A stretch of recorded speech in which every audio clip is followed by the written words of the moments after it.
الحمد لله وكفى وسلام على عباد الذين اصطفى ما بعد. أعوذ بالله من الشيطان الرجيم. بسم الله الرحمن الرحيم. قال الله تعالى في كتابه: إن كل نفس لما عليها حافظ. صدق الله العظيم. اللهم صل على محمد وعلى آل محمد كما صليت على إبراهيم وعلى آل إبراهيم إنك حميد مجيد. اللهم بارك على محمد وعلى آل محمد كما باركت على إبراهيم وعلى آل إبراهيم إنك حميد مجيد. ربي اشرح لي صدري ويسر لي أمري واحلل عقدة من لساني يفقهوا قولي. زما ګرانو لیدونکو اوریدونکو السلام علیکم ورحمت الله وبرکاته. منګه د اسلام او ساينس د درسونو په سلسله کې او لړۍ کې تقریبا شپږ درسونه وړاندې کړل چې په هغې کې درې اولي درسونه زمونږ د قرآن عظیم شان او د دې شریعت او د دې دین د نازلونکي په باره کې شناخت او معرفت حاصل کړي چې الله عزوجل کوم چې دا کلام او دا قرآن او دا دین او دا شریعت را لېږلی هغه د څه صفات او څه خصوصیاتو خاوند دی، څومره علم دی، څومره عظمت دی، څومره قدرت دی، څومره لطافت او باریکبیني ده، څه قسم عزیز او حکیم ذات دی او قوي او عزیز دی. دا موږ درې درسونه کویل. بیا د هغې نه وروسته په څلورم درس کې موږ د خاص یو آیات په باره کې چې هغه د یو ملک یو امت یو د ملت د ترقۍ راز پکې هغې کې پټ و، هغې باره کې باقاعده خبرې وکړلې. او نن بیا بل درس کې موږ د اوسپنې په باره کې چې وانزلنا الحدید فی بأس شدید ومنافع للناس د دې آیات په باره کې بیا تفصیلي خبره وکړه. تقریبا 2 درسونه په دې کې شوه. نو نن د موږ غالبا اووم درس راځي. په اووم درس کې موږ یو بلې هغه ته د قرآن عظیم شان د یو آیات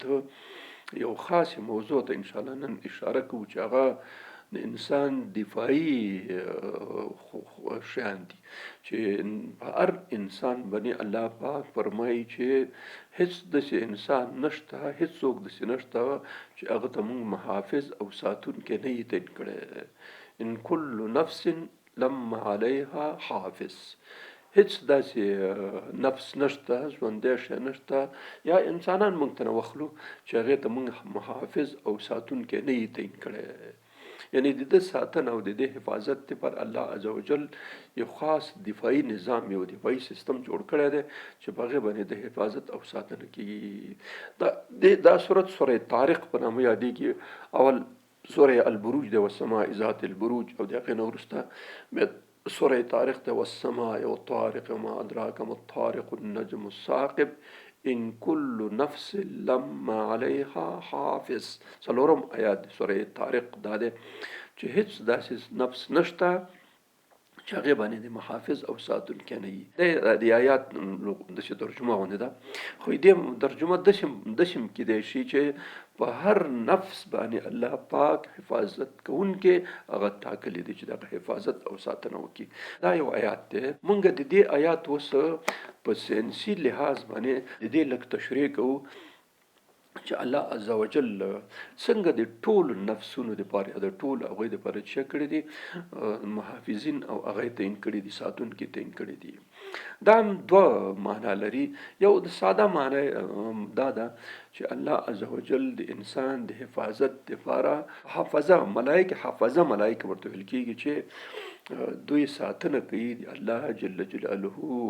د هر قسم هغه نه چې کوم یو مصیبتونه تکلیفونه او څه هغه راځي سړي ته، نو دغه ملائکه یحفظونه بامر الله،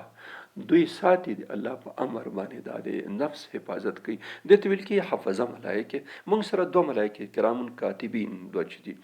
دای او د دې سره یو ګروپ یو ډله حفظه ملائکه دي، 1 2 3 4 تعداد فرق کوي سره.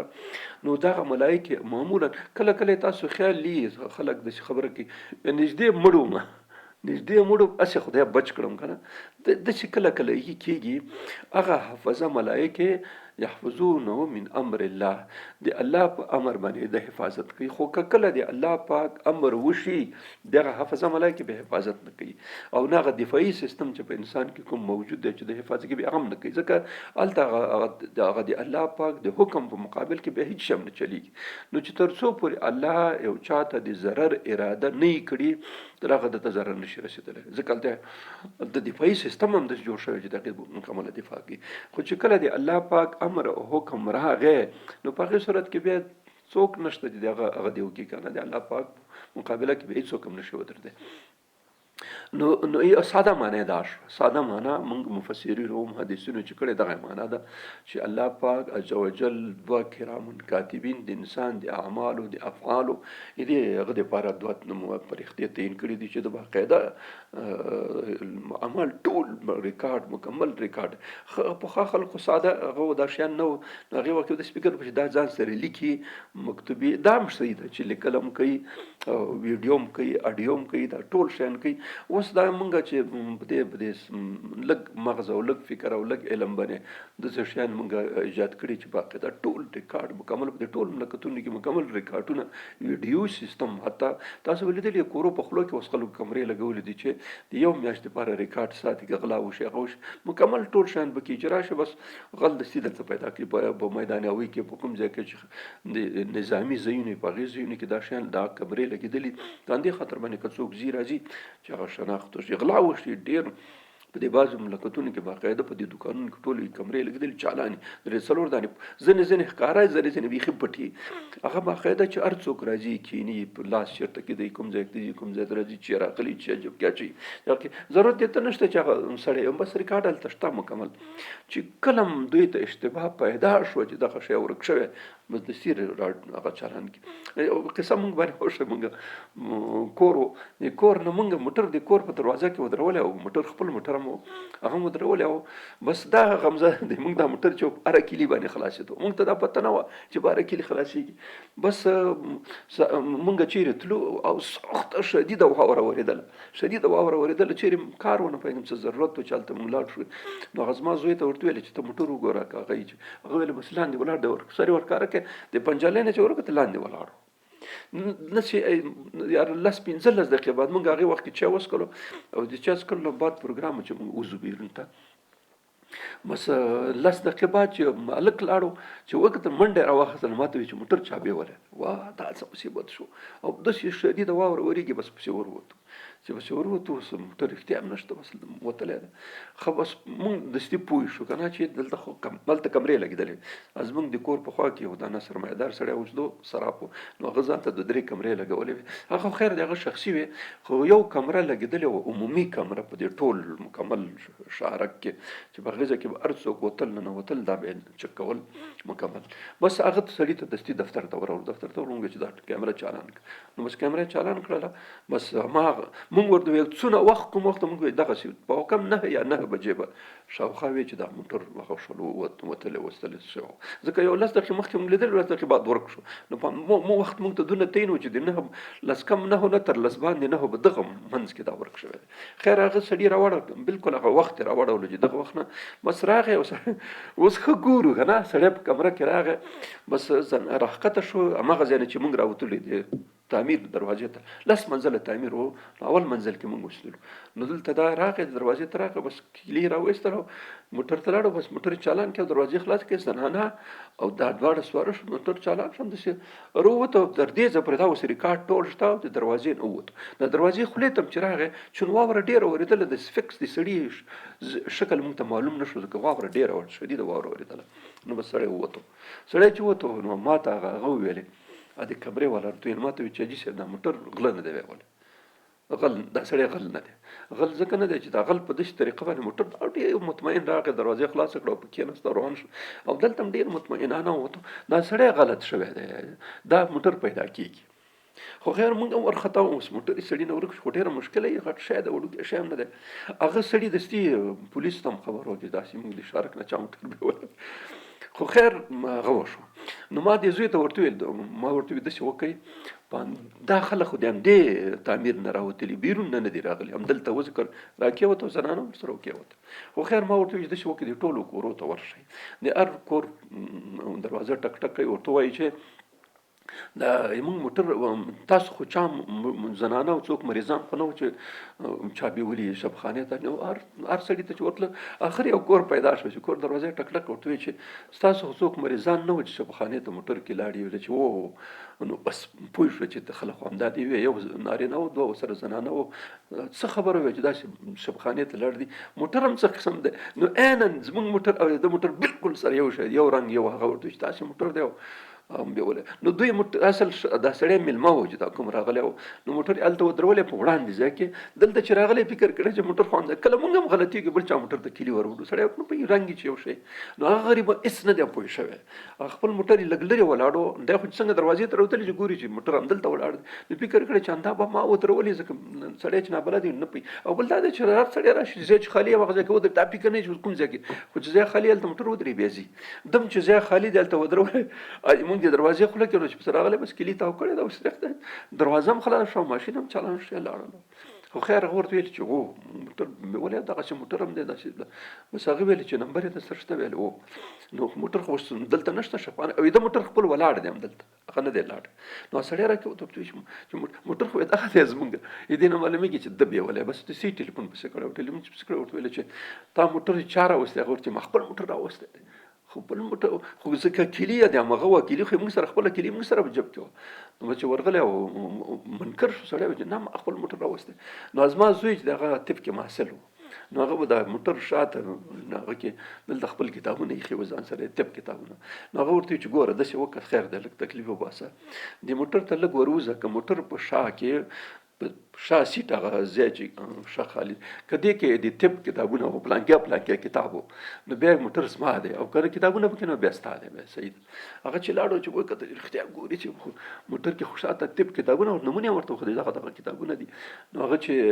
وکتل بیا ورته ویل چې والله چې زه نه پوهېږم خو موټر خو زما کلي باندې خلاص شوی ما راوست هغه ورته خیر څه مسله نشته موټر هغه دی ته چې کله راغلی هغه ورته وایي چې زه بس یو نیم ساعت 2 ساعته کې زموږ معاینات خلاصېږي بس بېرته به در ورسېږو بېرته به در لاړ شو بس یو ساعت یو نیم ساعت چې کېدو غر موټر راغی هماغه ځای نه چې بیا ول هماغه ځای کې ودرېدو بس موږ هم ډېر خوشحاله شو یقینا غټ موټر خو ډېر مشکلې سړي دی څوک بوځي همافته کله ځي سړي نه بوځي دا خو سړي لاسو پښې دي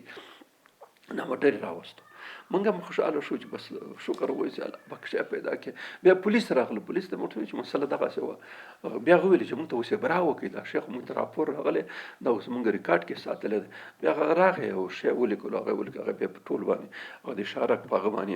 باډي ګارډان ټول باندې ځکه ورته ویل چې خبره دغسې سړی هم راغی ورته چې ما نه دغسې غلطي وشوه بس ما څه خبره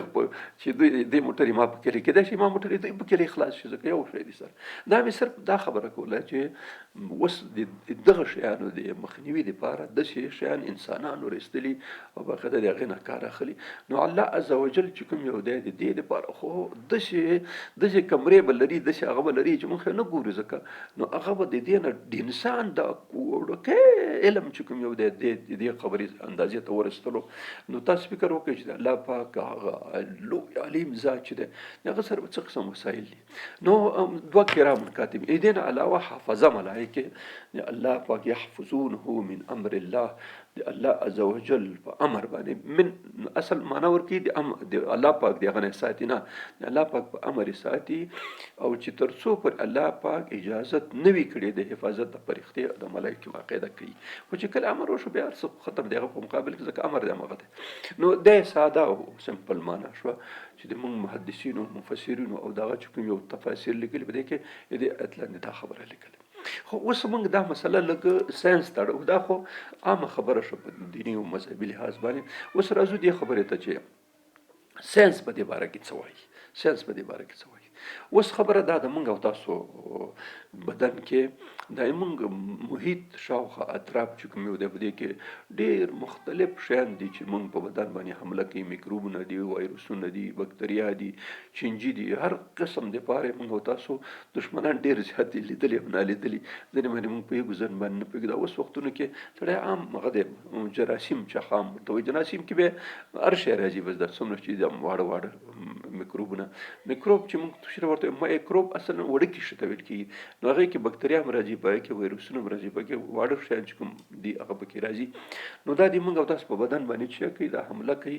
نو الله عز وجل د موږ او تاسو په دې بدن کې په دې داخل د بدن کې داسې دفاعي سیستم یا داسې وزارت دفاع او داخله وزارت جوړ کړی دی چې هغه باقاعده د دې بدن نه حفاظت او ساتنه کوي. که دا نه وي ملایکې خو به د بیرون مصیبتونو نه وساتي، خو په داخل کې چې کوم یو دی په دې کې باقاعده یو لوی نظام، یو ډېر لوی ستر نظام پکې دی. موږ لږ داسې قدم په قدم بلاړ شو چې موږ ته ښه واضح شي. انسان چې کوم یو دی د بیرون نه چې ځکه دا شی بیرون خبره ده، بیرون کې میکروبونه شته، حتی په دې هوا کې شته، او دا ځینې وایرسونه په دا شیان چې د ریزش وایرس کوم دا چې سړی وپرنجي کې د هوا کې دا اغزي. اوس کروئید چې کوم یو دا 19 کوئید چې ورته ویل کېږي، دا کرونا ځینې خلکو ته کورونا وایي، کرونا مرض چې کوم یو دی خطرناک مرض دی. نو دا وایرس چې کوم یو دی دا وایرس خپل هم په دې پرنجي باندې، په دې ټوخلي باندې، په دې شیان باندې چې دی هوا کې سپک هغه په سترګو نه لیدل کېږي بالکل. دا هغه وړه میکروسکوپ چې د بازار کې دی په دې هم لیدل کېږي، هم ځلېدونه وړکې دی. او بل ژوندی شی هم نه دی که نه، چې ژوندی شی وي بیا به ژوندی شی نه دی، ژوند یو صرف ډي ان اے پکې دی، نور څه پکې نشته، یو هستوي اسید دی پکې. نو هغه دومره وړوکی دی چې هغه ته په خیال کې چې اوس را نه شي. نو ځکه بعضې خلک هغه ماسک استعمالوي چې هغه بند شي دی، هغه دپاره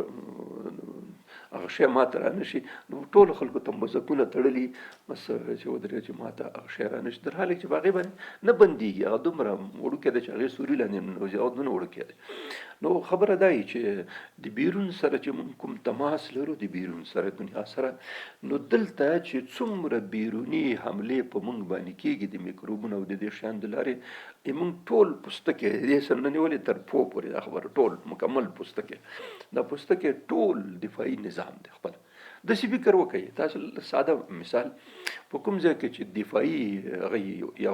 وزارت دفاع یونټونه او واحدونه پراته وي او فرقه یا قوې اردو یا میداناوي هغه، تاسو خیال دی نور دنیا کې خو هلته دا مسله کم وي، موږ په وطن کې دا شی ډېر دی.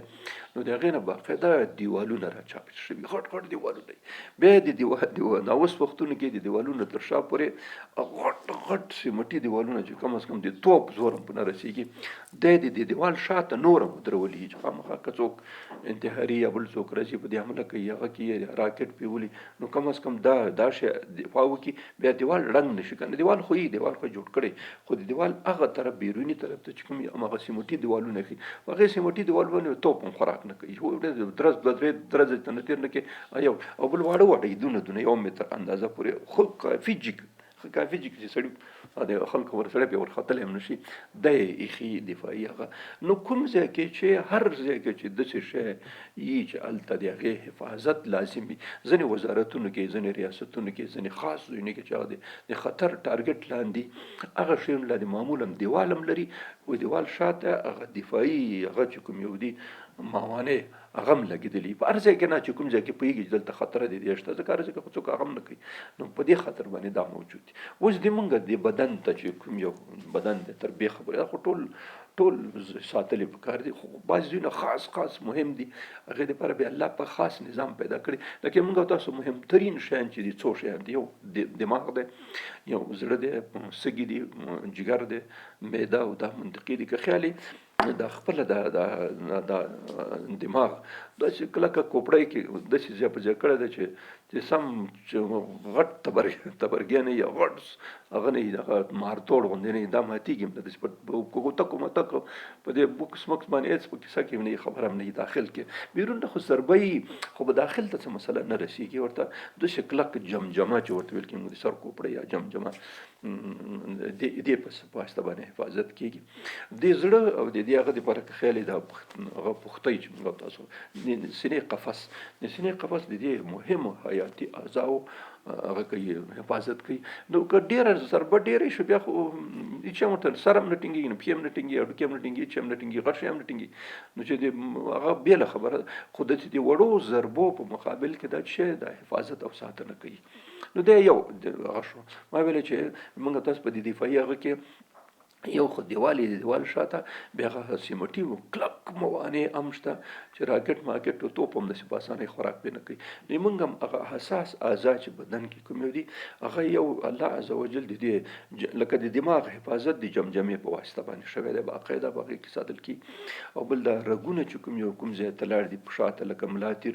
هم بالکل د کوپړۍ په شان باندې مضبوط کلک جوړ شوی دی، په هغې باندې عادي شی خوراک نه کوي اسانه. که غټیا خو بیا هېڅ خبره هم نشته. او دغسې د انساني کې چې دا کوم زړه او سږي او جګر او معده او دا د دې هم ساتنه او حفاظت کېږي.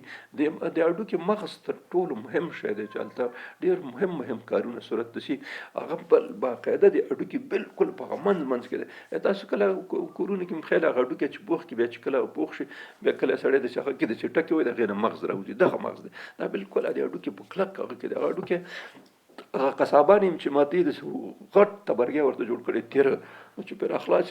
یو ځنې یو ځل ماتېږي نه دوه ځلې چې وهي له مات شي که نه اندنې مضبوط الله پاک کلک جوړ کړی چې د مغز د هډوکي مغز بون میرو چې ورته ویل کېږي د حفاظت او ډېر مهم کارونه کوي. هغې اوس موږ نشو ویلی ټول شیان، خو بیا کېدای شي لږ اشاره ورته راشي. نو دغسې الله پاک یو د دې مهمو حیاتي اعضاو د دفاع په خاطر باندې جمجمه د ملاتیر هډوکی قفس سینه دا ټول پیدا کړي دی یو دفاعي نظام ته. یو خبره شو. دویم د دې په سر باندې که خیال د جمجمې او د قفس سینې او د ټولو په سر باندې پوستکی دی چې د هډوکي او قفس سینه او دا د کلکو ضرباتو په مقابل کې د بدن نه دفاع کې ضربې په مقابل کې، خو داسې شیان شته چې هغه ضربه نه واردوي، بس پټ خیز کوي او بس حمله کوي او پته نه لګېږي. دی پسې داسې وړوکی دی چې په سترګو هم نه لیدل کېږي. نالیدلي چې کله ورته وایي لانیدلي دښمنان دي دا، خو کتل کېږي هم نه دومره واړه دي بیخي په سترګو باندې. نو دا کله حمله کوي. دې حملې په مقابل کې ما خو درته وویل چې د ضربې او د کوتک او د بوکس او دې شیانو مقابل کې خو دا سیستم شته، بس ګزاره کوي. او د هغې نه غیر چې کوم شیان اوس نالیدلي د موږ هېڅ ګورو نه او هغه د انسان په بدن باندې حمله کوي، لاره ګوري چې کوم ځای کې وکړي. هغې دپاره الله پاک پوستکی پیدا کړ. پوستکی موږ ډېرې وظیفې لري، تقریبا شپږو وظایف لري.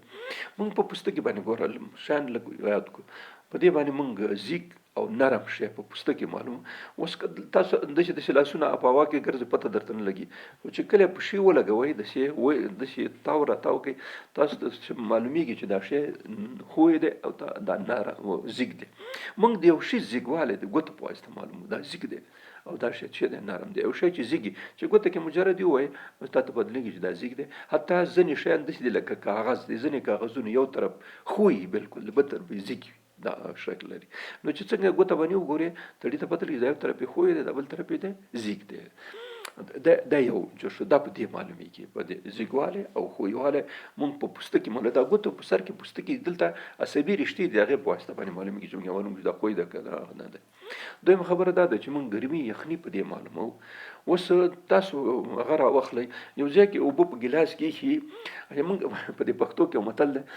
شودو سوی مستیم پوکوي که نه. یو سړی شودي خو معلومیږي نه چې په ګیلاس کې کاسه کې پرتې دا څه پته لګي. یو خو داسې ګرمې چې تپ ته نه خېږي، یو داسې سړي ته اوس چای موږ او تاسو معمولا کله په پیاله کې چای اچولې بعضې خلک خیال یې نه وي چې دا پیاله راواخلو چې خولې ته کړي چې هغه د ګرمۍ بس خیز وکړي یو دم.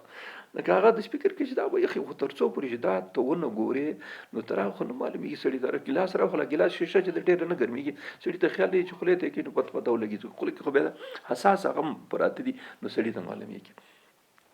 نو دلته خبره دا چې دغه ګرم او هغه شی موږ پکې معلومو. اوس ګرمي او یخني چې موږ معلومو نو چې ګیلاس ته لاس وروړو نو د اوسپنې ګیلاس او دا شیان چې هغه حرارت ډېر هغه کې چې څنګه لاس وروړي دستي پوهېږي چې دا ګرمه ده. دیګ ته لاس وروړي، چمچۍ ته لاس وروړي، هغه ګرمي ډېر زر انتقالوي نو هغه زر معلومېږي. خو شیشهيي شیان چې کوم دي هغه شیان او پلاستیکي شیان ډېر زر نه معلومېږي، هغه ګرمي دونه نه انتقالوي نو سړي ته بیرون پته نه لګي تر څو چې لاس ګوته پکې نه کړي. یو خبره. دویمه خبره دا ده چې تاسو خیال چې موږ تاسو کله چې اوس نه معلومېږي دا اوس ګرم دی که یخ دی، ګیلاس ته هم چې لاس وړي ګیلاس هم دونه ګرم نه وي نو چې خولې ته کښې نو بعضې خلک هغه یې ډېر حساس وي نو هغه لږ داسې دا شونډې ترې راوړاندې کړي بیا پته لګېږي چې اوس دا ګرم دی که دا یخ دی. نو دا ګرمي او یخني په دې مال یو ډېر حساس شی درته وښیم. ماشومان خو ډېر واړه دي ډېر حساس دي که نه. ماشوم دا مورګانې کله که تاسو کورونه کې خو هر څوک مور هم لري خور هم لري او هم لري ښځه هم لري په اصطلاح سره اولاد دي نو هغې ته ماشومانو ته کله کله د خلک اوس خو دا شربتونه وربتونه ډېره وتلي پخوا به د وختونو کې خلک به کور کې شی به اوس هم ورکوي جوش به کې هغه جوش به هغه کې به ماشوم ته ورکولو نو هغې کې یو خبره ډېره حساسه ده هغه دا ده چې دا خو کاشوغه کې ورته چې نو هغه هر شی چې جوړ کړی دی شربت یا دوا هر څه جوړ کړی نو دې کې 2 کارونه کوي مورګانې یا داسې کې چې دا د ګوتې لږ سر دې ته وروړي دی هماغه شي ته چې دا ماشوم ته اوس ور اچول غواړي ځکه دا د هغه ګوتې سر چې دا تر ټولو ډېر حساس دی ډېره کمه ګرمي معلوموي دا کار کوي یو ځل لږ یې ګوته پکې ورکړي که ګوته نه وي نو یا ګوتې باندې یقین نه وي چې ګوته باندې څنګه وي نو بیا راواخلي دا کاشوغ راواخلي دلته لږ د خپلې شونډې سره دا شونډه چې دا تر ټولو ډېره حساسه ده دا هم د ګوتې نه هم ډېره حساس ده دا زر هغه معلوموي د حرارت لږ اندازه معلوم نو دلته لږ هغه کې که دی وسوځولو دلته ګرمه محسوس شي نو بیا ماشوم ته نه ورکوي لږ پرېږدي چې یخ شي او که دا ځای ونه سوځو نو دې نه معلومېږي چې ماشوم ته چې ورچي بیا مشکل دی یعنې دا داسې ویله چې موږ په دې باندې حساس شی معلومه ګرمي او یخني بل دلته په همدې پوستکي کې د درد هغه واقع دي د درد ریسپټورونه یا د درد احساس کوونکي هغه واقع دي چې کله هغه باندې فشار راشي یا غوت شي هغه شي هغه ځای کې موږ درد محسوسو بلکې دا د درد هغه چې دا د بدن په ټولو برخو کې دا رشتې عصبي شته چې هغې ځای نه درد انتقال کوي او دا درد باندې پوهېدل دا د الله پاک د نعمتونو نه یو نعمت دی خلک فکر نه کوي ځکه که چېرته دا درد نه وي ګوره دا خپل فزیولوژیک کتابونو دا لیکلی چې درد یو د الله پاک د نعمتونو د جملې نه دی ځکه که دا درد سړی بس اوس سړي په ګرده کې درد دي یا په معده کې درد دي یا په زړه کې درد دي یا په مغز کې درد دي بل ځای کې درد دي او دا درد موږ نه محسوسولی نو بس داسې وخت به راغلی وی چې شی به ختم یا موږ به خبر نو وروسته به پته لګېد خو درد چې کله کوم ځای کې درد پیدا شي بلکل موږ دا محسوسوو چې دې ځای کې مشکل دی بیا ډاکټر ته ورځه هغه اکسرې کوه او وینې معاینات کوه دا ټول شیان کوه تر څو هغه دا درد د خپله شی نه دی دا درد صرف موږ ته یو د اخطار یو زنګ موږ ورته زنګ خطر وایو د خطر زنګ دی چې خطر زنګ تا ته وشي چې په دې عضو کې مشکل دی کله چې کوم ځای کې تاسو خیال کوم دفاعي ځای باندې حمله وشي هغه یو زنګ لري د خطر زنګ لري یو دم چغې او چې چغې کې څوک نر بچی دی چې بس دوه خپلې کې او دوه پردي کې هغه سوړي ته ځان ورسي یا یو ځان پناهګاه ته ځان ورسي ځان پټ کړي کړه دې اصلي وجه دا ده چې دا که داسې ونه شي چې دا زنګ خطر که نه وي او دښمن به تا په سر ولاړ وي او ته به خبر نه وي دا زنګ خطر چې څنګه هغوی محسوسه کړي زنګ خطر شروع شي او دې زنګ خطر نه وروسته هلته څه اشارې لګېدلي شنه او زیړه او سره نو دا شنه چې د عادي حالت زیړه شوه معنا ده چې خطر شته چې کله دوی داسې خبره واوري چې داسې خطر شته دی د حملې نو زیړه اشاره ولګوي چې زیړه اشاره ولګي خلک ټول بالکل حساس شي چې یو څه خطر خو شته او چې څنګه اشاره سره شي نو بس هر سړی بس خیز کی او چې بیا زنګ خطر ویل شي بیا نو د منډې خبرې به هغه کې نو دا شیان په دې بدن کې د هغه شته دی دغه درد چې کوم یې موږ محسوسوو دا چې د زنګ خطر دی هغه اشاره ده زیړه او سره اشاره ده چې درد کم وي نو بیا زیړه اشاره ولګېږي بدن کې لږ لږ درد سړی محسوسوي کله بعضې خلک پروا ساتي بعضې نه ساتي ښه به شي او خو چې درد زیات شي نو بس بیا خو هېڅ ګزاره نه کوي نو بیا اوړي راوړي بس زر ځان رسوي کوم ځای ته چې کوم ځای کې هغې ځای کې د علاج امکانات یا خپله څه هغه کوي ورته دوا راوړي او هغه وکړي په هر صورت دا مطلب دا و چې دغه شیان د موږ په بدن کې الله پاک ایښي دا خپله درد چې کوم دی دا یو دفاعي سیستم دی ګوره ما درته وایي چې الله پاک د نعمتونو نه دی دا وجه دا ده چې دا خپله دفاعي سیستم دی که دا نه وی موږ به د هغه عضو خطر ته د عضو مشکل ته څه پته لګېدله موږ ته چې ما په زړه کې اوس درد دی خرابي ده یا په جګر کې خرابي ده یا مې په معده کې خرابي ده یا مې په کولمو کې خرابي ده یا مې په پښتورګو کې خرابي ده یا په د بدن مختلفو برخو چې کوم خرابیان دي هغه د درد په شکل موږ ته خبر راکوي چې دلته یو خطر شته دا لکه یو دفاعي زنګ چې ما درته وایي چې خطر زنګ وشي دا دفاعي خبرې نو دا شی دی کېده نو دا د موږ او تاسو دا پوستکی چې کوم یو دی دا خو ما درته 4-5 ویل چې په دې باندې زیږوالی نرموالی معلومه په دې باندې موږ او تاسو ګرم یخ معلومه په دې باندې موږ او تاسو معمولا دردونه معلومه بله وظیفه د دې دا هم ده چې دا باقاعده د دې نه د بدن د حرارت کنټرول اصل پوستکی کوي. که تاسو خیالي ساده خبره ځینې شیانو باندې ساینسي باندې هغه باندې نه پوهېږي، خلک پوهېږي چې ګرمۍ شي خلک خولې کېږي، چې یخني شي خلک نه خولې کېږي. اوس دې باندې خلک نه پوهېږي دا ګرمۍ کې ولې خولې کېږي او په یخنۍ کې ولې کوي. یخني چې کله شي خو بدن خو بیرون هوا ډېره یخه ده او داخل کې یو حرارت درجه چې دا ثابت اووه درجې تقریبا د موږ داخلي د حرارت درجه ده. نو بیرون کله کله داسې شي چې بیرون درجه ډېره کمه شي، کله صفر نه، نو دا پوستکی مکمل دا ځان را کلک کي، بس د داخلي اعضاء خپل حرارت ساتي. ځکه که حرارت ورکړي خو بیا خو نه حرارت کمیږي، چې حرارت کم شي د مشکلات پیږي. یو خبره موږ مخکې درسونه کې وکړه چې د انسان عصبي سیستم څومره حجرات چې دا د حرارت مقابل کې ډېر حساس دي، چې کمیږي او زیاتېږي دا ورسره تغییر کوي او وظیفه کې تغییر راځي. نو په دې خاطر باندې دلته که حرارت زیات او کم شي نو نقص کوي، دا یو مشکل پیدا کیږي. په دې خاطر پوستکی د ژبې هیڅ خولې نه کوي. وجه دا چې هغه حرارت نشته بیرون، و چې ګرمي شي او چې کله هوا ګرمه شي نو درجه حرارت خو فرق کوي، دا 40-50 دې ته ورسیږي. نو دلته خو د بیرون نه حرارت زیات دی، داخل کې هغه حرارت اندازه باید ثابته وساتل شي. نو بیا مجبور دی د پوستکی چې کې خولې کوي. دا خولې چې کله شروع شي د حرارت د لاسه ورکوي باقاعده حرارت، نو داخل کې چې څومره سړی خولې کېږي او داخلي حرارت نورمال پاتې کېږي، زیاتوالی. ځکه د بیرون زیات شوی، د بیرون خو په داخل باندې اثر کوي، نو دا د خولو په شکل کې د حرارت ثابت ساتي. یعنی هغه 30 درجې چې الله پاک په داخل د بدن کې کوم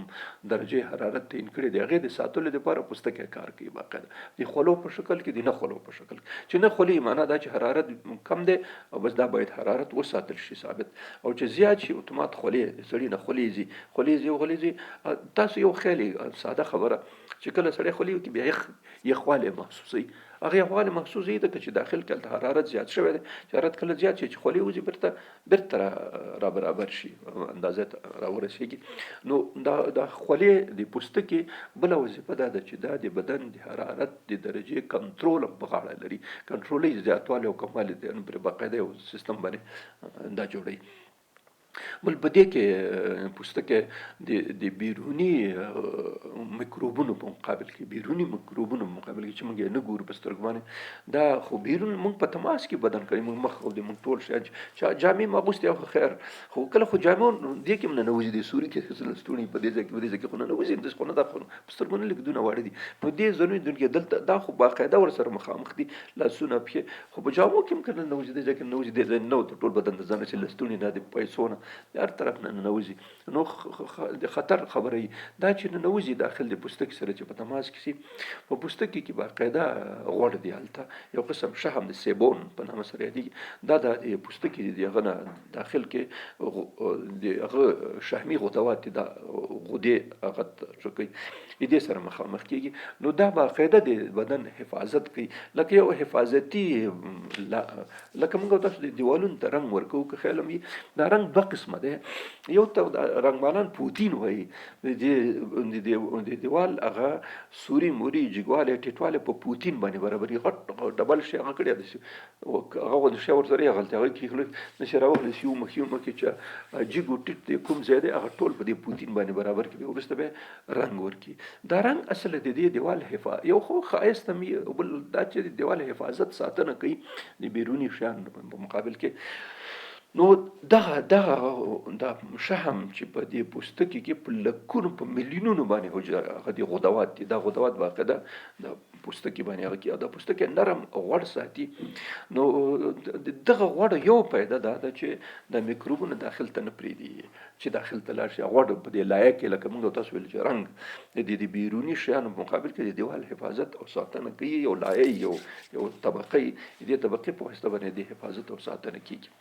دا اوس موږ د دې ځای نه نیولې، د کوپړۍ د سر نیولې تر پښو پورې او په لاسونو په ټول ځای کې پوستکی شته، هېڅ ځای هم خالي نه ده. یو خولې داخل د دم یو غشا لري، خو بیرون طبقه ټوله مکمله د پوستکي په واسطه باندې پوښل شوې ده چې دا د ډېر میکروبونو په مقابل کې شی د خپله د غوړ شحم چې کوم یو دی دا حفاظت کوي. یو خبره دا شوه، موږ د خلکو خبره 24 ساعت 4 ساعته دا خپل کار کوي او د په مقابل کې دویمه خبره دا ده چې اوس داسې میکروبونه چې لږ ډېر شوخي لږ ډېر ضروري هغه بس کله کله داسې چې د غوړیو د شیان ځان تیر کې لږ زور ځواکوي په اصطلاح سره نو هغه ننوځي داخل پوستکي ته به ځان برابر کړي کوم زیاته او دا په معمولا په هغه وختونو کې دا کار صورت نشي چې کله کوم ځای زخمی شي یا کله ضربه وګوري نو هغه ځای کې خو هغه د دفاعي سیستم چې کوم یو مخکې عادي ډېر لږ باندې کله یو کوڅه کې لور چې کې پولیس ولاړ خلک د ځان ساتي دی خو کې اسی عادي غونډه شي حفاظت کې دا غوړ د شی د لکه د کوڅې د سره یو پولیس چې ولاړ یو پوسټه کې نو خلک ته ډاری چې پوسټه دل چې ونه شي ونه کې را باندې نو ځکه ځان ساتي خو خبره دا چې کله کله خبره بيخي نږدې راورسي نو یو پولیس غریب چې هغه ډانګي او د یو توپک سره ولاړ دی خو زور نه رسېږي بیا موږ نور پسې راشي کوی ضربه او پلانکې را ډیریږي ورو دلته د په نورمالو حالتونو کې همدغه غوړ د پوستکي خپل بدن چې کوي د حفاظت ساتنه کې دا اوس یو دفاعي سیستم شو د بدن لپاره اوس پوه شو د ځنو حساس اعضاو د ساتنې لپاره الله پاک د کوپړې د ملاتیر او قفس سینه او اډوکه پیدا کړي د حساسو برخو د ساتنې د حفاظت لپاره دویم دا چې به د ټول بدن مجموعي ټول بدن د اډوکو د قفس او د سر او د کوپړې او د سر باندې پوستکي اچول چې د پوستکي واسطه باندې چې کې د حفاظت کی د عادي حالاتو کې نورمال حالاتو کې کله کده شي وشي چې یا میکروب شوخي ضروري ځان لاندې کې باسي یا د شي چې کوم ځای کې ضربه واقع شي سړی یو شی ترکاری وړي او غوڅه شي په کې بل تیګ راشي یا بل شی راشي هغه راشي یا څوک زخمی شي وور شي په ټوپک مې په چاقو په دی باندې زخمی شونه په هغه صورت کې خو به هغه نورمال دفاعي سیستم خو به کار نه کوي په کې هغه زور به نه رسېږي به دلته دې لپاره الله پاک جل جلاله د پوستکي په دې د پوست نه لګ لاندې په دې برخه کې خاص دفاعي فوج او دفاعي پولیس ځای کړی دي چې څنګه په کوم ځای کې داسې مسله راغله بس اتومات هغه ځای ته خلک ځان رسوي اوس ګوره موږ تاسو په دې ښار کې اوسېږو په دې ښار کې اوسېږو یو دوه درې شل پولیس شته دی کله د پولیسو موټر هم ځي راګرځي خواته لاړ شي راشي نو خلک ګزاره کوي ځکه هېرېږي ته نه چې بیا راپسې راځي نو کله داسې وشي چې ځای کې څوک ټلیفون وټوکي دلته خطره خبره ده داسې یو څوک راغلی او مشکوک سړی درې څلور دانې هغه راورسېږي رینجر یې راورسېږي بس تیار ماښام باندې خلک چې راورسېږي څه خبره ده دا خلک درس ورګي داسې خبره شته یا یو ځای کې بل پر انفجار او هغه وشي چاودنه وشي هغه ځای کې بیا نو په څو دقیقو کې بیا پولیس راورسېږي ټوله منطقه محاصره کړي ټول باندې سره کې شاوخوا هیڅ څوک نه پریدي نه داخله دوته څوک پری نه خارج دوته حتی خبرنګاران هم کله نه پریږدي ځکه شک چې دا خبرنګار کې خپل مصیبت نه کنه یا وزي یا نه وزي هم دی نه هم دی ځکه هغه خلک چې دا عملیات کوي هغه د پولیسو په جامه کې د پوج په جامه کې د خبرنګار په جامه کې د هر چا په جامه کې راځي نو څه په دې حالاتو کې ویل خبرنګار نه پریدي دغه وجه دی د خپل خبرنګاران باندې شک چې کله شم دا پکې هم دا سړی او چې کله نو ته بیا به سره ګوري نو خو دا حالت دي نو په دې صورت کې بیا یو د مخ راځي دلته الله پاک عزوجل خو اول د دفاعي سیستمونو به د دې نه چې لګ لاندې لاړ شي بیا د پوستکي په لاندې طبقه کې باقاعده دلته پوجي پوستې پرتی لکه موږ تاسو په سرحداتو کې معمولا هر ملک چې کوم یو د خپل سرحداتو د حفاظت لپاره سرحدي پولیس لري او سرحدي پوج لري هغه ته سرحدي قوا وایي سرحدي لواس سرحدي غونډ راځي هغه صرف د سرحدي په نامه یاد کی هغه په نور هیڅ کار نه لري صرف سرحدات بیا څه کې دي شي سرحدات او پولیس ته وظیفه ورکړي چې تاسو د قاچاق او د شیانو د خیالم ساتي هغه به د دوی وظیفه ځکه د سرحد ساتنه د دوی کار وظیفه ده نو موږ په دې بدن کې سرحدي پوستې لرو ارزه کې مکمل زوینه کې کوم ځای کې خطري د خطر لپاره د پوستکي ټول پوستکي کې سرحدي پوستې شته سرحدي پولیس ته دغه حفاظت او ساتنه هغه لګ دي لک معمولا وندي خو چې کله پوه شي وس د سرحدي پوج پروت یا پولیس پراته دي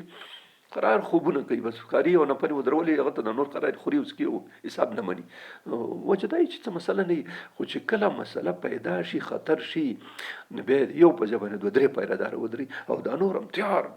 بوټان یې اغوستي بس تیار ګردنۍ تړلي بس همداسې ناسي، چې کله هم غږ شي چې غږ سره غر وي بس پر منډه کې پسې ټوله پسې لاړ شي. نو دا خبره وي دلته د بدن کې هم همداسې شی دی چې کله هم د بیرون نه د خطر خبره احساس شوله اول خو لږ لږ یو پوسته کې ناسي او ګوري او بل خوا د څه خبره شته که نشته، که کله هم داسې وشي نو بیا د یو دم د مختلفو ساحو نه هماغه ځای کې چې کوم ځای کې خطر دی، فرضاً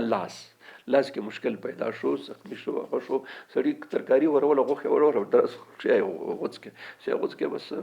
دې ځای نه یو قسم مواد دي هغې ته کالکارین وایي، کالکارین نوم دی. دا کالکارین چې کوم یو دی دا دلته چې کوم ځای غوڅ هغې ځای کې دا مواد هغه شي خو وینه د وینه خو جریان دی، دا کالکارین بس وینې ته داخله چې وینه لاړ ټول بدن خبر کړي لکه زنګ خطر چې ویل شي چې کوم ځای کې څوک دی بس پرامنډه کی د هغې ځای نه بس پولیس دفاعي پولیس او فوج او دا شیان راورسېږي را اخلاص شي دلته دا ټوله ساحه مکمله هغه کی معاشره کی که تاسو خیالي دا زخم خو چې درد کوي که نه دا درد خو موږ بدن ته ما درته وایي چې خبر کړې یو قصه به درته وکړم ډېره دلچسپه ده. موږ یو ملګری و هغه بیچاره لاسې فل شوی و، لاسې فل شو نو خپله قصه کوله چې یو ځل اوس خو چې فلجه خو نه پوهېږي که نه درد نه حسوي چې درد اوس دا عجیبه خبره دا یو سړي کیسه کوله ما ورته ډېر وخندل او رښتیا یې ماته ډېر تعجب معلوم شو که نه ډېر تعجبي خبره ده. نو ده ویلې چې زه اوس هېڅ نه یم پوهې خو یو ځل د کباب د کباب بوی مې محسوس کړ چې کباب باندې بوی راغی څه کوټه کې ناست یم هغه باندې ناست یم کتاب ګورم چې کباب هغه مې محسوس کړ خو بوی محسوس کړ چې مې وکتل چې دلته خو هېڅ شی هم نشته دا د کباب بوی د کوم ځای نه راغی. دا نو ژمی دی یخني ده او منقل هم لګولی دی برقي منقل دا زما لاس فل لاس چې دی خو سړی پوهېږم نه بس لاړ دی د دې منقل په دې سر باندې داسې ایښودل شوی دی خو غوښه وه کباب چې داسې وکته چې بوی د هغه ځای نه هغه جوړ شو چې وګورم چې ما لاس خپله د هغه په سر د کباب په هغه باندې پروت دی چې تعجب مې وکړ بس خو دستي مې هغه خپل نه کېږي نو لاس مې راکش کړ دې خواته یعنی ډېر تعجب او د هغه خبره عبرت خبره ده چې اوس نو ده خندل ویل چې خپل لاس مې په اور باندې پروت نو ما ویل کباب په شی ته پوخ شوی دا څنګه بوی راځي نو دغسې خبرې اوس دا درد ما درته وایي چې د الله پاک دی که ګوره دا پوزه هم خرابه وی او سترګې هم بل خوا نه وي لاس به ټول مکمل سوی وی دی به غریب ځکه هغه درد خو نه محسوس شدو که نه درد هم نه محسوس دا خو د پوزه هغه پکې دا و کمال پکې دا و چې دا بوی محسوس کړی که محسوس کړی نه وي لاس به مکمل سوی وی دی به هېڅ خبر نه وی نو ځکه دا کالکارین چې کله راشي ټول خبر کې نو راشي کوم ځای چې زخم شوی دا مې مطلب و هغه ځای زخم کې که خیال یو خو درد دی چې مونږ تاسو باید هغې علاج وکړو دستي پانسمان ماسمان تړل مړل هر څه چې ضرورت یې هغه شی وکړي که تاسو خیالي دا زخم چې اول وخت کې خو لږ لږ وینه خو بیا ودرېږي هلته خپل یو سیستم دفاعي سیستم موجود دی چې د دغه وینې دپاره دلته خاص تقریبا 12 فکتورونه دي 12 فکتورونه دا کار کوي چې دا وینه لخته شي دا وینه که لخته نشي دا خو بهیږي که نه دا خو ګوره که یو څاڅکی د انسان نه ځي یو څاڅکی دا سړی مړ کېږي د یو څاڅکي د وینې سره که دا لخته نشي یو څاڅکی ځکه خو په ده کې به څونه څاڅکي دی د یو لک څاڅکي نو خو دا یو تر بهیږي خر به دی مړ شي نو کله تاسو لیدلې دونه غټه خلطه دي د سیروم یې درته لګولي ابه یو څاڅکی سړي ورته زړه تنګ شي خو راخوشی که چې یو ځلې زر خلاص شي که نه خلک ورخطا یې خصوصا مریض زړه تنګ وي او چې دا اوس بار ورته ګوري هغه درجو ته هلته درجې دا درجې څنګه اوس نه خلاصېږي دا بلا ویلی خو خیر هغه خو خپل سیستم وي نو که د انسان دغسې د سیروم په شکل باندې یو څاڅکی وینه ولاړه شي نو دی یو ساعت نه 2 ساعته نه 3 ساعته نه 4 ساعته بعد خپله مړ کېږي بیا ځکه چې یو څاڅکی دی ودرېږي نه الله پاک یو دفاعي سیستم د انسان په دې بدن کې لګولی بلد کلوټ ورته ویل کېږي د وینې لخته کېدل وینه پرن موږ ته پښتو کې د پرن کېدل وایي دا پرن کېږي هغه ځای چې کوم ځای کې وینه ځي هغه ځای ورو داسې جال غوندې راشي لکه موږ داسې پټۍ باندې وتړو خلاص هغه وینه بنده شي خبره خلاصه شي نو دا یو دفاعي سیستم دی ګوره دا د الله پاک د دې وینې د ساتلو دپاره دا شی راایستلی که نه سړی به مړ وی خلاص یو قسم مریضي شته هیموفیلیا ورته ویل کېږي په هغې هیموفیلیا کې وینه نه لخته کیږي. هغه خاص ارثي مرض دی او دا اولین ځل د انګلستان په ملکه ویکتوریا ډېره مشهوره ملکه دی انګلستان په دې افغانستان کې چې انګریزان او د ځینو کې جنګېده د اسیا په اکثرو برخو کې دا ملکه ویکتوریا کې وخت ملکه و د انګلستان مقتدره ښځه ډېره بلا ښځه تېر شوه په دې کې تشخیص شوی و چې د امپیلیا هغه لرله مریضي لرله او دا بیا په زنانه او په نارینه کې دا چې نسل زی دا پکې زی ارثي مرض دی تقریبا. نو دا هیموفیلیا کې بیا دا نه کېږي. نو داسې کسان ډېر کم محدود ژوندي پاتې کېږي ځکه وینه نه ودرېږي لخته کېږي نه پرڼ کېږي نه چې پرڼ نه شي. خو ما درته وایي چې یو څاڅکی د سړي بیا خو باسي. نو داسې معمولا د هیموفیلیا مریضۍ والا چې ډېر کم محدود خلک ژوندي پاتې کېږي ځکه دا خو ډېره مشکله ده چې انسان دی هغه نه وینه ته لاړ نه شي. کله خو داسې حالات راځي خو خیر کله چانس وي د ځینې خلک چې پاتې هغوی ته دغه چانس کله کم وي یا دا چې کله بعضې تداویانې شته دواګانې شته دی دې لپاره چې د وینه په اصطلاح سره لخته کې هغه ورته ترجیحي بیا هغې سره ودرېږي. اوس وخت کې خو دا شیان اسانه شوي دي طبي لحاظ باندې. نو هغه ځای هم کې تاسو خیال ما درته زخم خبره کوله.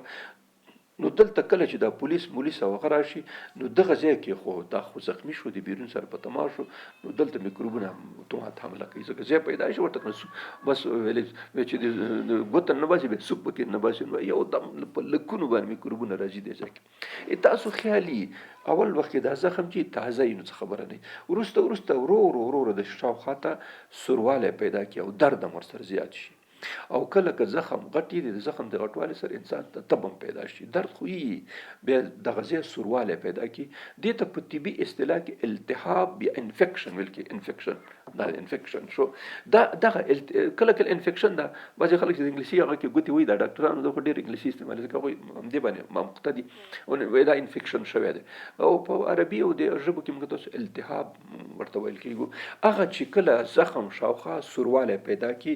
پړسوب پیدا کی رنگی بدل شي دې ته ویل کې التهاب یا انفیکشن. هغه وجه دا ده دلته میکروبونه ډېر حمله وکړي خو دا میکروبونه باقاعده د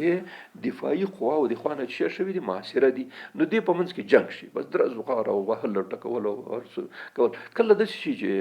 دا میکروبونه پې غالب شي کله داسې شي چې دا دفاعي قوا پې غالبه شي که دفاعي قوا پې غالبه شو بس دا زخم بیا ښه کېږي بیا ورو ښه شي ایسته شي. خو که میکروبونه پې غالب شو نو بس همداسې دا زخم هم خرابوي وړاندې ماغه کېږي. ځینې که تاسو اورېدلي وي د پلانکي زخم په بدو واوښتو موږ پښتو کې ورته په بدو وایو په بدو واوښتو بیچاره بس هغه اوس بیا کله بیخي خرابه شي ایسته یا پرې کړي یا سړی مړ شي که نه ځکه میکروبونه ورو ټول بدن ته سرایت کوي دغه کوي. نو دلته دغه شی په مقابل کې الله عزوجل چې کوم دفاعي سیستم په داخل کې جوړ کړی دی هغه دغه عضو چې د خطر لاندې د حملې لاندې دی چې کې دفاع کوي. که تاسو خیال کله چې زخم وشي د زخم نه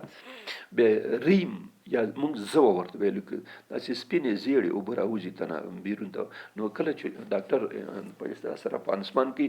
د پانسمان کې بیا د اول پاکوي ټول مکمل زخم پاک صفا کړي بیا دوا موا چې څه ضرورت هغه پې واچوي بیا وروسته باقاعده په سپینو پاکه تعقیم شوې ټوټه باندې وتړل شي. بیا هم ضرورت دی چې ورځ کې یو ځل یا دوه ځل یا دوه ورځو کې بعد هغه بیا د مرض د زخم حالاتو ته ګوري چې څومره وخت کې باید پټۍ ورته بدل څومره چې زر بدلي کړي هغه نه ګټي ځکه هلته دوا د استعمالېږي میکروبونه چې کوم راغلي هغه پاکي صفا کوي. ځینې خاص شیان شته پر اکساید اکسیجن پر اکساید ورته ویل کېږي او دوه دا پر اکساید دا چې په کوم زخم واچول چې څه بلا ورته د ټول سر ځان سره پاکي که خیال دی چې په زخم باندې یو قسم دوا د سپینه لکه اوبه غوندې چې ور واچوي یو دم داسې زګونه وکړي لکه د صابون غوندې داسې هغه وکړي او دا څه خیره میره چې شاوخوا دا ټول روباسي میکروبونه ټول په مخه کې ځان سره وړي نو د پاکوالي لپاره دی. دغه سیستم دفاعي الله پاک عزوجل د انسان په دې وینه کې پیدا کړی دی وینې په داخل کې پیدا شوی دی. دا یو خبره شو یو جز دی. موږ تاسو ویلې چې د ضرباتو د دې شیانو په مقابل کې الله پاک د انسان جمجمه د انسان سینې قفس او اډوکې پیدا کړی چې د حساسو اعضاو چې کوي ساتنه حفاظت کوي. دویم خپل پوستکی دی چې ټول بدن نه راتاو شوی دی او د هغې باقاعده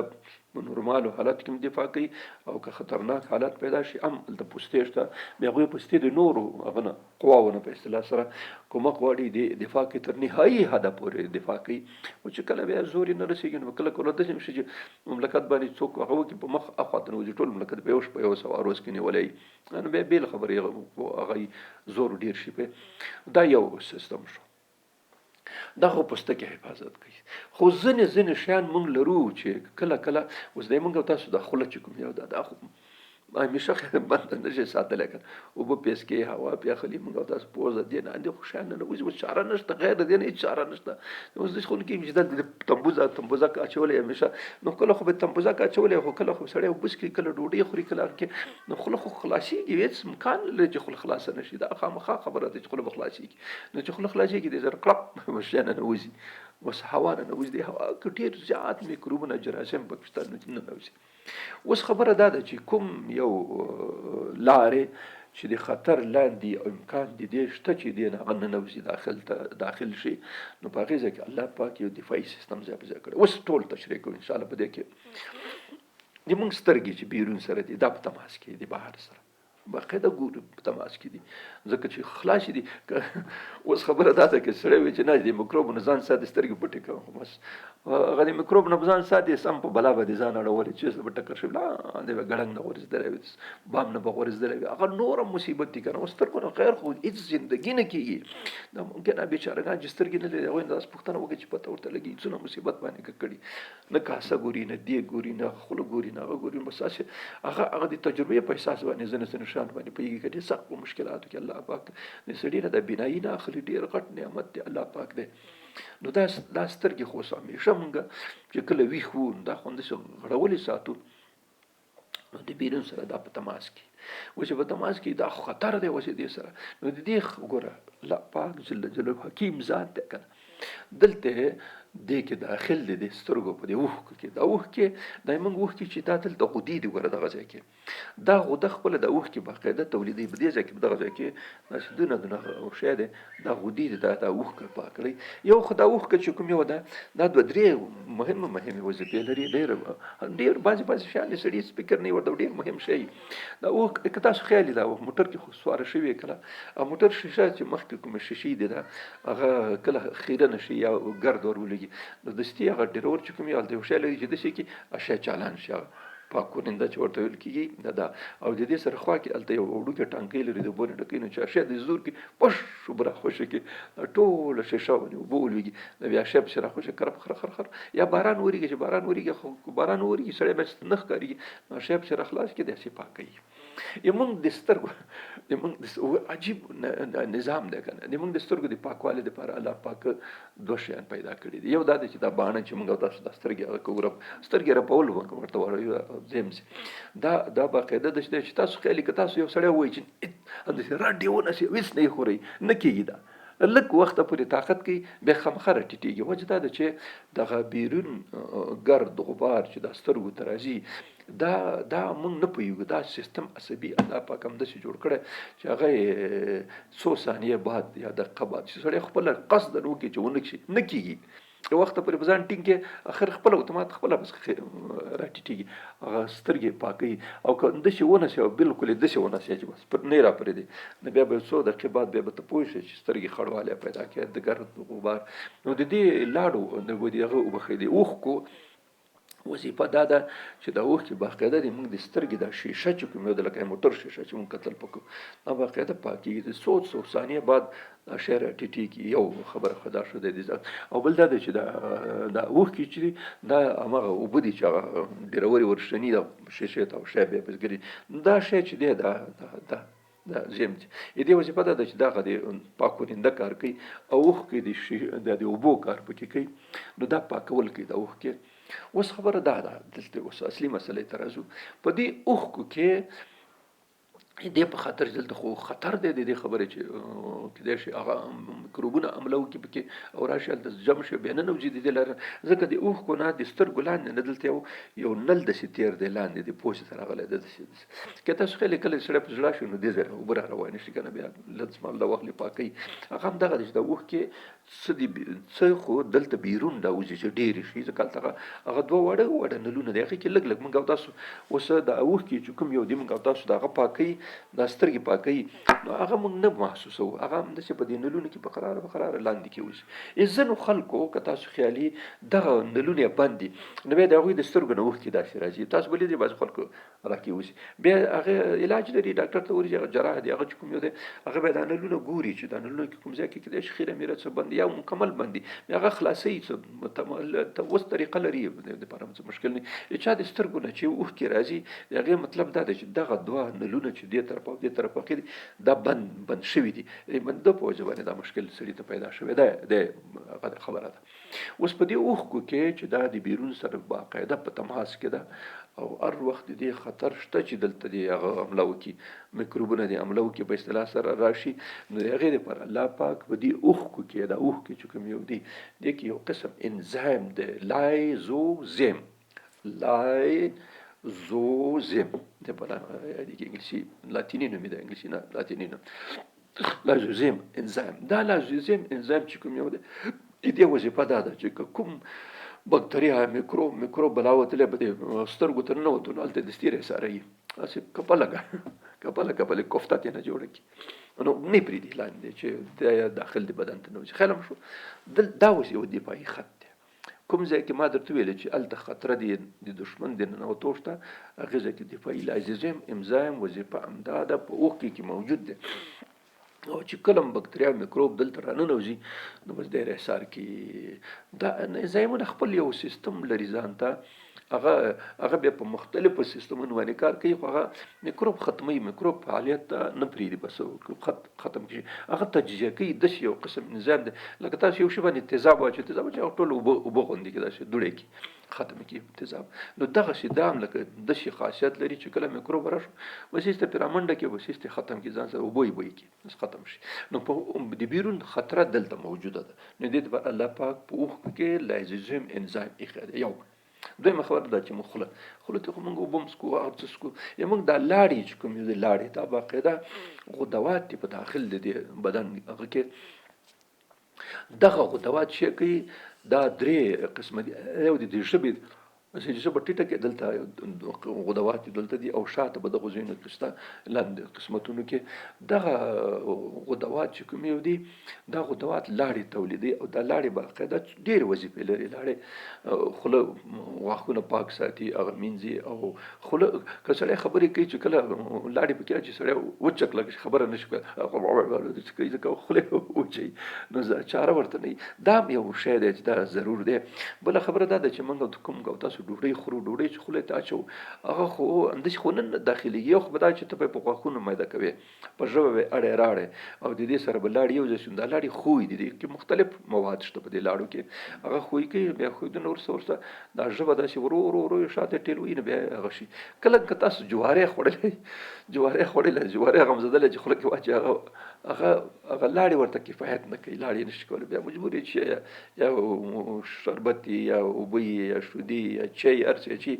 د هغې پسې بیا قطغ چې هغه کې نرمې کې او تیر شي نو جوارې بیا په اسانۍ باندې نه تېرېږي دا وریجې دا شیان اسانه تېرېږي خو جوارې نه تېرېږي نو د هغې لپاره یا ښه کافي لاړې پکارېږي یا بیرونه یو شی باید موجود وي چې هغه کې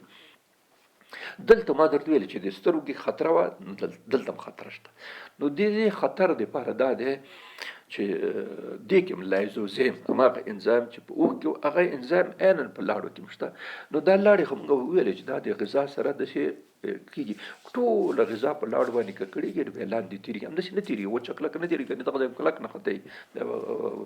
سترګې به ټېغې راوتلي سړي او خوله به بندوي بیا نو کله سړي خو ډوډۍ ونښلي چې ونښلي بیا ولې اوبه راکړه اوبه پسې ورکړي بیا تېر شي په دې لاړو کې باقاعده لایزوزیم دی او د غذایي خوراک چې موږ خورو دا شیان نو خو باقاعده د لاړو ورسره یو ځای کېږي بې لاړو نه ځي څو چې نه وي ښه هغه کړي نه وي بعضې شی قرط بس په مخه بیولی هماغه شی بیا مشکل سړي ته پیدا کوي ځکه اکثره چې دا روغ شی خوري هغه معمولا د معدې په دې تکلیفونو باندې معمولا اخته کېږي وجه دا چې روغ تېروي یا ورخطایي یا څه عادت یې بعضې خلک ماشومان خو خیر خو نه پوهېږي او خیر شی چې بس دې شی قرط بیا په مخه کړی رسولی یې معدې ته نو دغه لاړې چې کوم یو دی چې دلته یو خطر د دې شته چې دې خطر شته چې میکروب دې مداخلت وکړي پکې، نو هغې ځای دپاره به دې لاړو کې لایزوزیم دی چې دا کله د غذایي موادو سره یو ځای کېږي، نو که دلته کوم میکروب ځان پټ کړی مټ کړی، بس دا لایزوزیم چې ورسېږي هلته ختم کېږي، نه یې پرېږدي لاندې. خو بالفرض بعضې داسې چې خوراکي موادو په منځ کې یا غټې یا زور یې ونه رسېږي یا دونه وخت پیدا نه شي، یو سړی دومره ورخطا چې بس حبه او زر وراچي او تېرې لاندې، نو بېچاره لایزوزیم به دونه وخت پیدا نه کړي که نه چې هغه خپل کارکردګي وکړي، نو شی مې دې ته ورسېږي. یو اوس پوه شو دا خطر او دا خطر و، دا یې دپه شو په دې لایزوزیم باندې. خو داسې میکروب پیدا شو چې د غټو یا په دې منځ کې ځان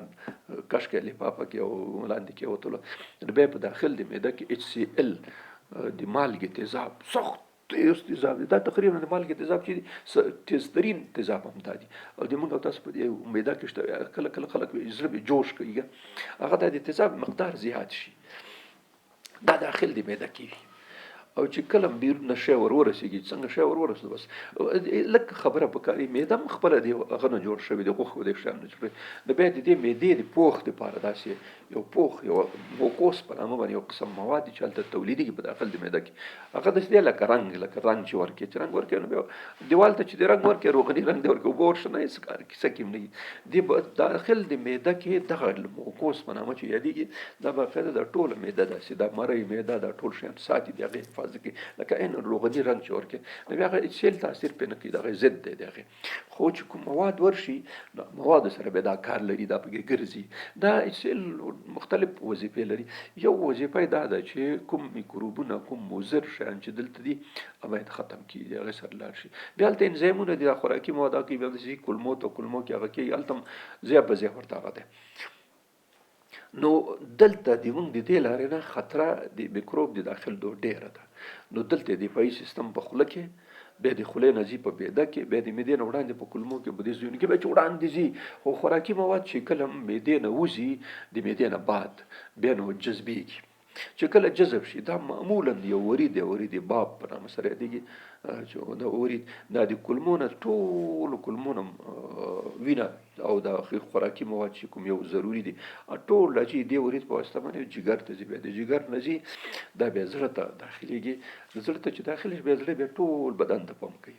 اوس خطره د دې شي موجوده ده، د دې شي خطره موجوده ده چې کېدای شي یو شی د خولې نه هم تېر شي، یو میکروب د معدې نه هم تېر شي او کولمو ته لاړ شي، بیا د کولمو سره د خوراکي موادو سره ننوځي، بس یې ننه داخل ته هلته، نو هلته بیا داسې دی چې دا خو د ټولو خوراکي موادو د اوبو د ټولو شیانو لاره چې کوم یو ده دوه لارې لري، یو لمفاوي سیستم دی او یو دا د وینې سیستم دی. دا د وینه چې څومره جمع کېږي دا به خامخا یو ځل جګر ته ځي، بلې د هغه لاره اخر په ژرنده باندې ده که نه، خامخا ژرندې ته به ځي، هلته به وړه کېږي، نو لاره یې نشته. دا ټوله وینه چې څومره بدن کې جذبېږي خوراکي مواد البته دا ځي جګر ته، جګر کې داخل کې د جګر په داخل کې چې کوم یو قسم حجرات دي کوفر نومېږي، کوفر دوه دي موږ پښتانه پې یو شوی، نو کوفر دا حجرات دي، دا حجرات دي اصلا دفاعي پوج دی، پولیس دي، خو خفیه پولیس دي، پته نه لګي چاته چې دا اوس دلته ناست دی، په ساده جامو کې دي، د جګر د حجراتو په شکل دي او داخل کې پټ دي، چې دا کوم ځای نه بس د میکروب راشي بس خراب خول کې راچي ایسته په خولو منډي ایسته خطا کی خو ختم کی. دا هغه میکروب چې د خولې نه تیر شو چالاکی وکړه، څه چې وکړه بیا معدې ته معدې کې تیزاب رضان پټ کې په کوم ځای کې وس لاړو کولمو کې جذب شو، لاندې لاړو نو جګر ته چوري جګر ته چې اخر به راځي دلته اخر چې زه نو بعد زوته به راځي، نو بس جګر ته به راځي، جګر کې تیار کوفر حجرات دي، هغه تیار هم دې ته ناست دي په رشوت خورو غوندې، نو بس هلته چې ناست چې ګوري چې شیخ راغی بس دې ځای ورته متوجي بس خراب خولې ته واچي ایسته وخوري، بس نه پرېږدي په جګر نه، جګر نه اخوا ته نه پرېږدي، کوشش کوي چې لاړ شي. یو لاره ما درته وی چې د وینې د خوراکي موادو لاره په دې ده. یو بل سیستم موږ لرو په دې بدن کې چې هغې ته ویل کېږي لمفاوي سیستم، لمفاتیک سیستم، هغې کې ځینې شیان خصوصا شحمیات وازده غوړي دا شیان دا په دې وینه کې هم لږ جذبېږي، خو ډېر په دې لمفاوي سیستم کې راځي. دا چې ځي دې کې ځای په ځای باندې لمفاوي غوټې ورته وي، لمفاتیک نټس، لمفاوي غوټې دا پوستې دي اصلا، ځای په ځای پوستې واقع دي چې دا کله ورسېږي په دې پوستو کې هلته خپله ریټیکولم په نامه باندې ریټیکولم حجرات دي او دا دي خفیه پولیس دا خفیه پولیس دي په دې لمفاوي غوټو کې ناست دي نو دا شحم دا شیان چې په دې لاره باندې ځي نو دا چې ورسېږي هلته غوټو کې پوسته ده باقاعده غوټه لري باقاعده کله کې تاسو خیال یو سړی تبه وکړي دلته غوټې را پیدا شي دغه ځای کې غوټې را پیدا شي د تخرګونو لاندې نور بدن کې تبې نه بعد ځکه هغه شیان خو موږ ټول دلته نه شو ویلی خو چې کله داسې یو انفیکشن یو حالت پیدا شي نو بیا هلته هغه خلک چون فوج راشي هغه راشي او یو نخره شي کوم ځای کې چې هغوی نو حالت تغیر کوي نو هغې کې غټوالی پیدا شي بیا دلته غوټې را پیدا شي خلک بیا غوټې را پیدا غوټې دغه وجه ده تبه چې ختمه شي مرضي ختمه شي خپل ختم شي ورسره دغه لمفاوي غوټې ځای په ځای باندې په دې لمفاتیک سیستم کې واقع دي هلته د ریټیکولم په نامه یو قسم حجرات دي بس دا راګیري دلته راګیر کې وړاندې نه پرېږدي نو دې نه یو نه چې تېر شي بله پوسته کې بلې پوستې نه بلې پوستې ده بلې پوستې نه بلې هر ځای ته چې لاړ شي یې پرېږدي نه اخرې رساري خو که داسې یو سړی پیدا شي چې د ټولو نه تېر شي نو بیا بدن ته به مشکل پیدا کوي هغه نو ضروري بیخي داسې چې ته فکر وکړې چې د شلو پوستونه کله کله خو مونږ ته سوال پیدا کېږي چې دا د ښار په داخل کې چې کوم انفجارات کېږي اخر دا شیان دي کوم ځای نه راځي دا شیان ما یو ملګری دوست مې دی هغه په پولیسو کې کار کوي یو ځل دا انفجارات هغه کې ډېر شو ښار کې ما ته پوښتنه وکړه رمضان مې رمضان ظالمه دا څنګه کیسه ده دا ولې دا کوم ځای نه راځي نو هغه خلکو ډېر هغه دا چې پلانکي وطن نه راځي کنه بیروني هغه خودل نو ما ورته وی چې هغه سړی خو راولېږل تر سرحد پورې دا د سرحد نه تر دې ځایه پورې خو کم از کم 200 کیلومتر لار ده په سلګونو پوستې دي پکې په سلګونو که په سلګونو په لسګونو خشته ده نو ما ته سړی وخندل ما ته وی چې استاد خبره دا ده چې زه پکې یم که نه هغه ته خو راز معلومه بیا چې موټر راشي موټر ودرېږي چې هلکه چې دې بار کړي دي نو هغه ورته چې څه یم سړی ورته وکړ بس سره دستي پوهېږي په هغه ورته کې جب ته راټ کې 520 ورکړي بس نو اوس د ظالم دا ظالم چې په پوسته کې ناست دی نو خو 500 چې جب کې واچولې خو خبره خلاص شوه نو کوم خدای دې کې چې ټم بم پکې په دې موټر کې خو ظاهره خو نه وي که نه ظاهر کې خو ټم بم نه ایښي خو پټ یا په تر مالوچ اچولی یا خښتې اچولی یا لرګي اچولی یا بل شي اچولی لاندې تر لاندې باقاعده کیسه روانوي نو ما ورته غم دې 520 خراب کړی هغه بیا هم 520 ورته غم دې 520 خراب کړی به چې په لاس کې 500 روپۍ ورکړې چې چا سره شیخ خطري چا سره شیخ خطري نه ولې پیسې موږ دا په دې ښار کې په موټر کې ګرځو را ګرځو نو څوک چې وګوري بس لاس درته وخوري نو چې خطر خبره چې دستیا پولیس ولاړ هم په خوشاله زه 500 روپۍ د بلا تور ورپسې هلته چې لاړ شي ډز ته نه وباسي ډز ته نه وباسي شل 25 د بیچارهګان غځولي نو دا یو مشکل وجه دا ده چې کله خو دا پیسې ورکړي کله بل داسې غتیر شي زوروري کله تاسو خیال دا بالکل ثابت خبره ده په ټول په دې خلک خبر دي چې اکثره داسې شیان چې هغه انفجاري موادي وسله بمونه یې شیان دي دا خپل په دولتي موټرو کې سي بالکل دا بالکل ثابت دی نه هیڅوک انکار نشي کولی دا په دغه موټرو کې چې دا ځان ته دفاعي قوت وایي ځان ته محافظن وایي ځان ته خدمتګاران وایي ځان ته بس رتبې مطبې او دا شیان یې کړي همدغه په دې خپلو موټرو کې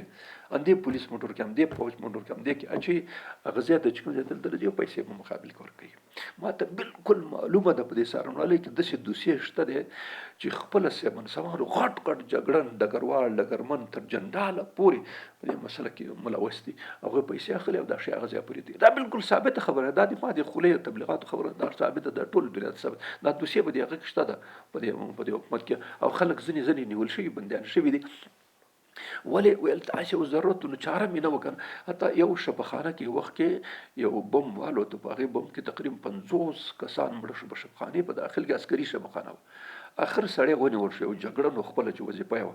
هغه ویلې ما کوزده کړې وه د اختر دپاره مې پیسې نه لرلې چې هغه نامزد ته یې وراوړم بس د سړي ما ته ویلې چې نه پیسې در کوم بس ما په خالي هغه ته ورسه داخل مې کړ ما دا کار وکړ سړی کله داسې حالات دي که نه نو کله کله ما مطلب دا و چې یا ضروري یا داسې یو لانجه جوړه کړي بس نوځي بدن ته بیا نو داخلي بدن کې څه لوبې وکړې لکه دا مونږ باندې څه لوبې کېږي دا لوبې بیا هلته بیا په بدن کې روانې شي نو بدن غریب غرق و پرک شي که نه کنه دا دفاع الله په خدا دفاعي سیستم ځای په ځای کړی په ټولو ځایونو کې خو کله کله د شی چې هغه د دفاعي سیستم زور هم پې نه رسېږي یا دفاعي سیستم د سړي دومره کمزوری شوی خپله یې کمزوری کړی یا څو نور عوامل لري چې کمزوری شوي په خوراکي په دې شیانو باندې نو چې کوم ملک دا واضحه خبره چې ملک دفاعي او جاسوسي نظام او دفاعي نظام پولیس خائن دي غداري رشوتخوري نو هغه خامخا به دا شیان پکې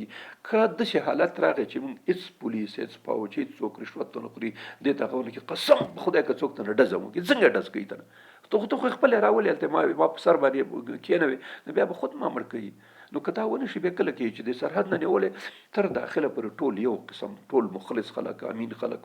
دار خلک دا خلک مقرر شي او ځای په ځای شي نو ولې به راځي کوم ځای نه راځي د اسمان نه خو زه نه چې راکوي د اسمان تیاره خو که تیاره راشي خو تیارې خو هلته چاره خو شته که نه معلوم خو به شي چې دا تیاره کوم ځای نه راغلی د کوم طرف نه راغله خو معلوم شي دغه طرف نه راغله به سړی د هغې سره علاج کوي بیا خو د سیاسي نه خبره نو دا یو جز دا شو چې د دې دپاره سیستم الله عز وجل ایښی دی دا چې موږ غلط استعمالوو نو بیا کار خلاص شي دا شیان ما درته وایي چې دا پوستونه چې موږ د هغه تېرېږي دا میکروبونه تېرېږي دا هلته موږ څه مشکلات لرو موږ خپله لکه رشوتخور عسکر هم پولیس هم کېنولې نو خامخا به مشکل پیدا کړي موږ خپله د ځینو شیانو په استعمال باندې دا کار کړی دلته خو په بدن کې څوک رشوت نه اخلي خو خبره دا ده ګوره ځینې دواګانې دي ځینې شیان دي مخدره مواد دي چرس دي افین دی سګرټ دی شراب دي دا شیان چې کله استعمالېږي دا ګوره په بدن کې همدغه رشوت دی همدا هغه دا خلک موږ انسانان رشوت اخلي هغوی دغه شی اخلي نو چې ته شراب خورې تا د شرابو په نتیجه کې ستا په معده کې تغییر راځي په خوله کې د تغییر راځي په کولمو کې د تغییر راځي په جګر کې د تغییر راځي په زړه کې د تغییر دا باقاعده په دې باندې کېدای شي یو درس بیا موږ ورکړو د شراب د انسان په ټولو اعضاو باندې منفي اثرات کوي بد اثرات کوي هغه فلجي هغه کوي چې کوم ځای کې هغه پولیس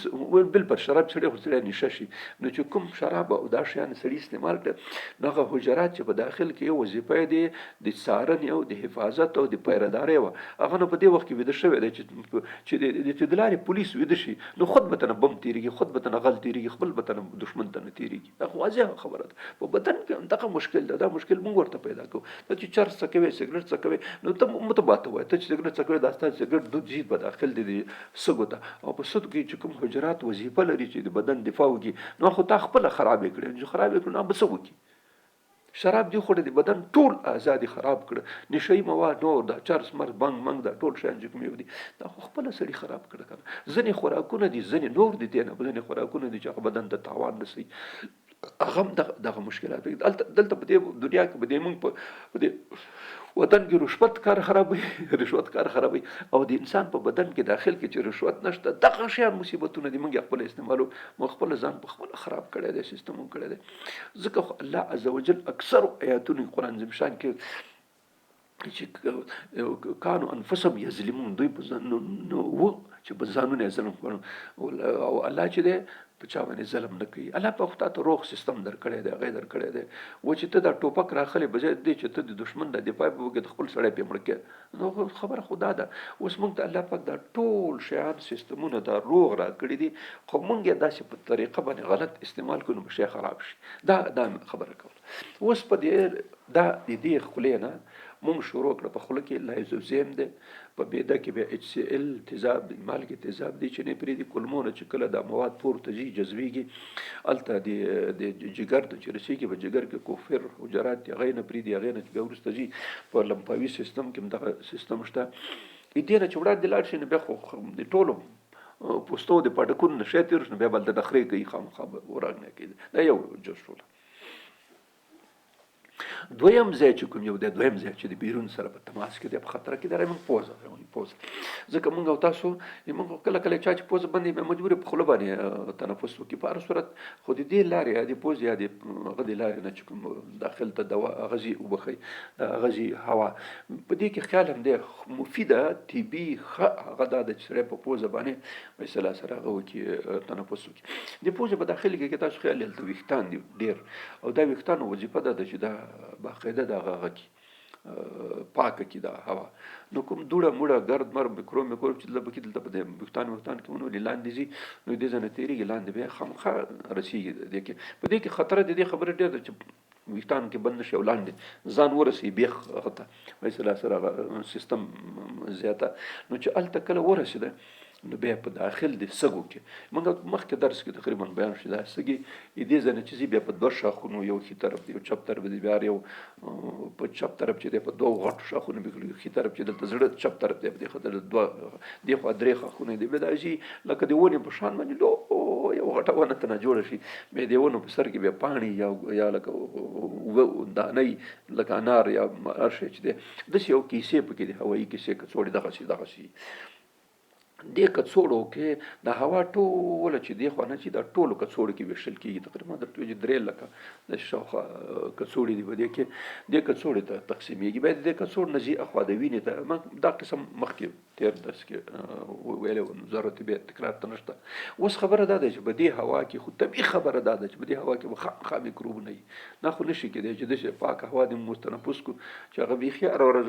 هغه دې اچولی هغه خو کېږي نه مشکل دی دنیا زندګي ده داسې حالت راځي کله کله به دا سړی وکړي عام حالت کې خو نشي کېدی نو هوا کې خامخا میکروبونه ځي. دلته دې هوایي کڅوړو کې یو قسم حجرات دي ریتیکولم په نامه سره یادېږي دا حجرات دي دا په دې هوایي کڅوړو کې ځای په ځای شوي دي او د دوی خالصه وظیفه دا ده چې کوم میکروب دلته راځي دا میکروب بس د ستوني نه ونیسي بس ختم کړي ایسته ورک کړي. نو دلته چې کوم ځای کې خطره ده دلته دا باقاعده ریتیکولم حجرات هلته ځای په ځای شوي دي هلته نه پرېږدي خطر ته بس ختمېږي پکې.